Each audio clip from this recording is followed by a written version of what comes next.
Hello guys, magandang araw sa lahat. After how many years, nakabalik din kami na maligo sa Kalilangan or Kalilangan Spring Resort or yung tinatawag na Daddy's Resort sa may Tubod, Lanao del Norte.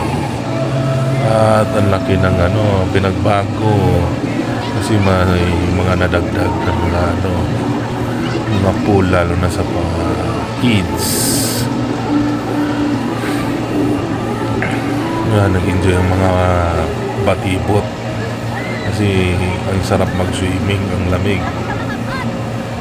Yan, si Ate Sasa,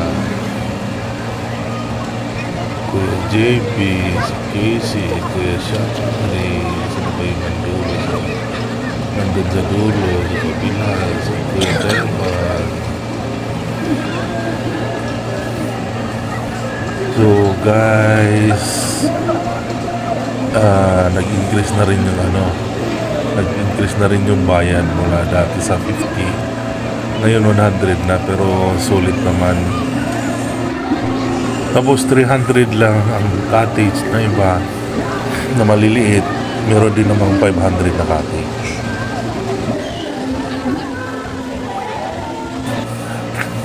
So yan na siya yung pool na isa sa pool na malaki dito sa may kanan. Yun yung pambata. Ayan namang nakaturo, yan pang teenager, mga 4 feet yata ito. Tingnan nyo, hapon na, napakalinis pa rin ng tubig. So every 4 p.m. mag-start na silang magpalit ng tubig dyan. So wala siyang lang problema sa pagpapalit ng tubig kasi mula sa bukal mismo, parang wala na nga yata ang filter pag nagpalit sila. Yan, pambata na pool, halos maraming mga pambata na pool. So makikita niyo yung tubig na yan, yun din yung papalit na tubig doon sa pool. Yan, exist yan mula doon sa spring. So dati yung pool nila, ito lang yung pinakaunang pool. Ang sahig niyan din hindi simentado kundi mga bato lang, bato. So pag lulusog ka dyan, bato ang mahapakan. So tingnan nyo naman gaano kalinis yung tubig, gaano kalakas ng daloy ng tubig. So mamaya makita mo doon sa parang may falls na galing sa swimming pool doon. Yan, ganyan kalakas yung agos ng tubig doon. So ganyan kalakas yung palitan ng tubig. Tapos sa mapupunta doon sa pwede kang magkaya, at yung iba mapunta doon sa siguro pwede filter siguro, pero makita nyo linis ng tubig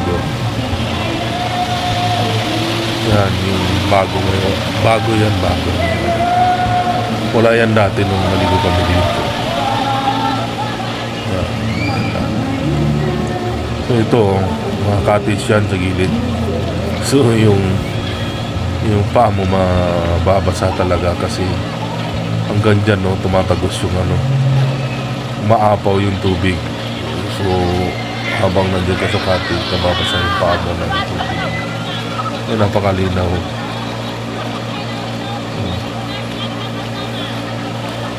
So, ang sarap dito, yung mga bata pwedeng dyan lang sa sahig maglaro sila. Hindi mo kailangan